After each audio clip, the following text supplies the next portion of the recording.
Welcome to our new revision resource that helps you to remember important details about the history of Germany between 1918 and 1947. Research suggests that individual topics can be remembered by condensing them into 5 or 6 key words with related pictures. In this first podcast, I'll be covering the period between the end of the First World War in 1918 and when Hitler became Chancellor in Germany in January 1933.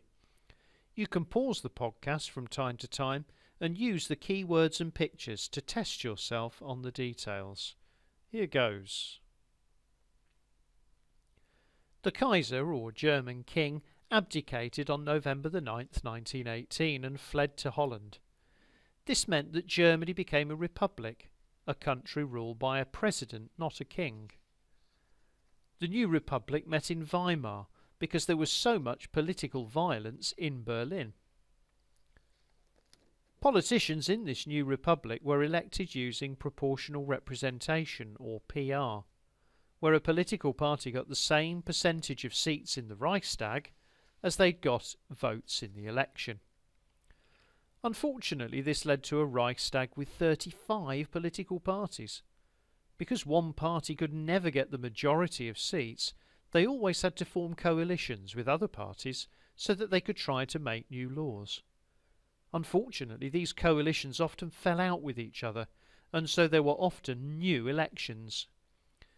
In a real crisis, the president could use Article 48 and rule by decree.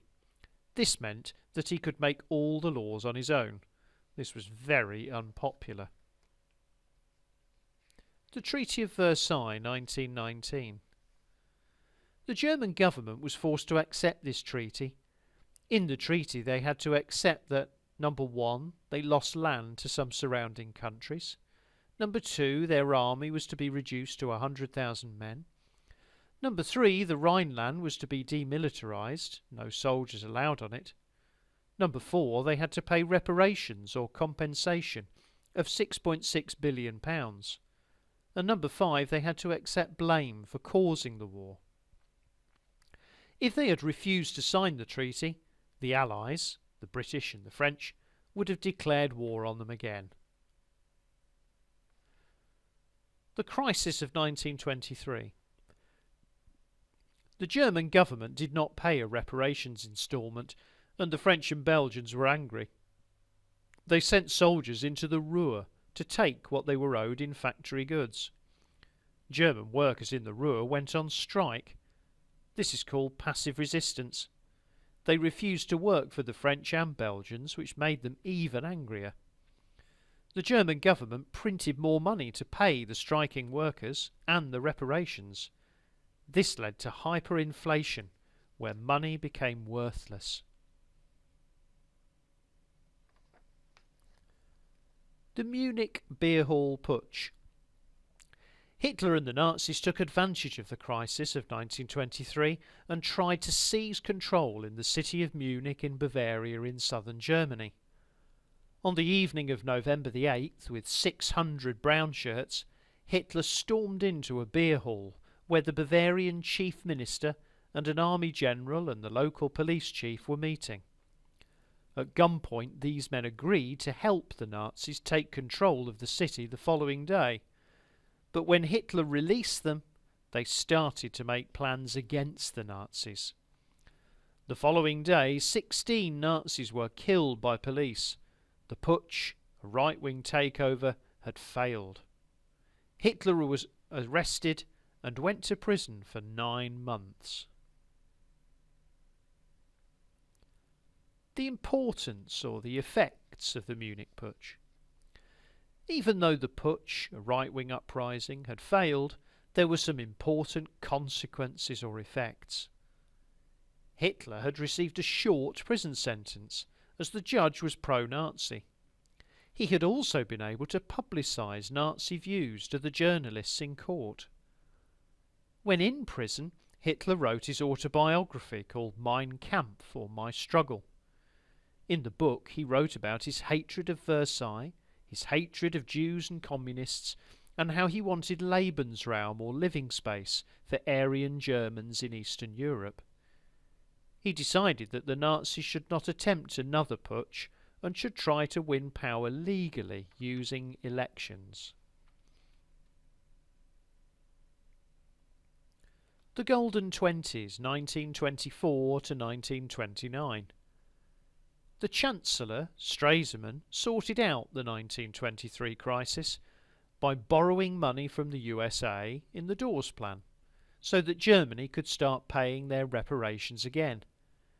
This meant that the French and Belgian soldiers left the Ruhr. Scrapping the old German money was another technique he used.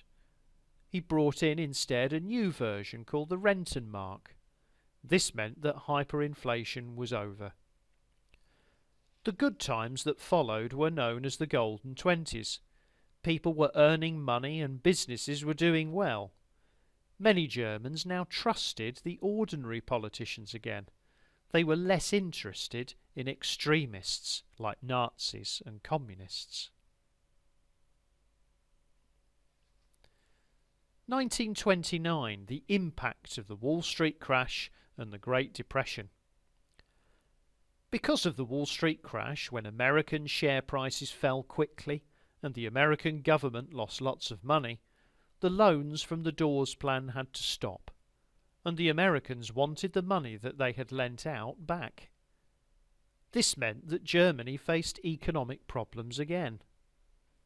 Factories closed because not many people could afford to buy what they were making. Workers became unemployed as the factories closed. There were 6 million unemployed by 1932. With no money to pay their rent, many Germans became homeless. Ordinary politicians could not sort out these problems, and so many Germans began to support extremists like Nazis and communists again. Hitler's rise. Why did the Nazis become more popular after 1929? It wasn't just the Great Depression that made many German people support the Nazis. Other reasons were promises that the Nazis made to the unemployed, for example, work and bread.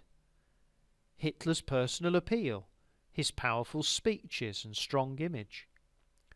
Propaganda, using the media, posters, newspapers, rallies, to persuade the German people that Hitler was the best choice for Chancellor.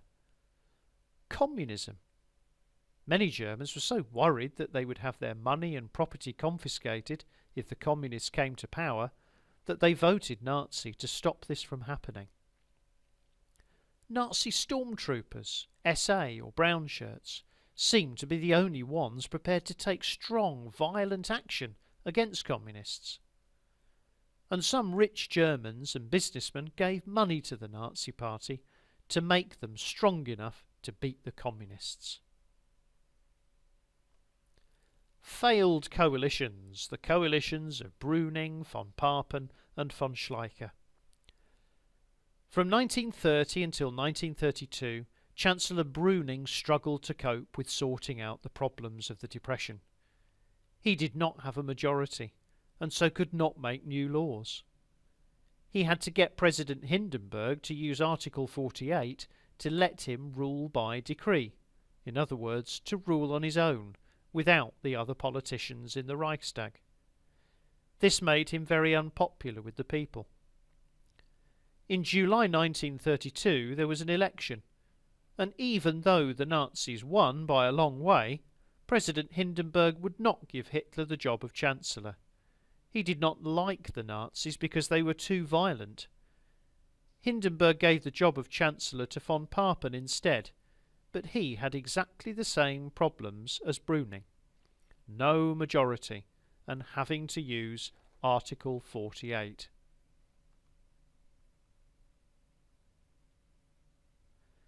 In November 1932 there was another election. This time the Nazis didn't do quite as well, but they were still easily the biggest party. Still, Hindenburg would not give the job of Chancellor to Hitler, but instead gave it to von Schleicher, who had all the same problems as Brüning and von Papen. In the end, von Papen suggested that they give the job of Chancellor to Hitler, but with him as Vice-Chancellor and only 3 out of the 12 top government jobs being given to the Nazis. In this way, Hindenburg and von Papen thought they could control Hitler. So, on January the 30th, 1933, Hitler finally got the job of Chancellor.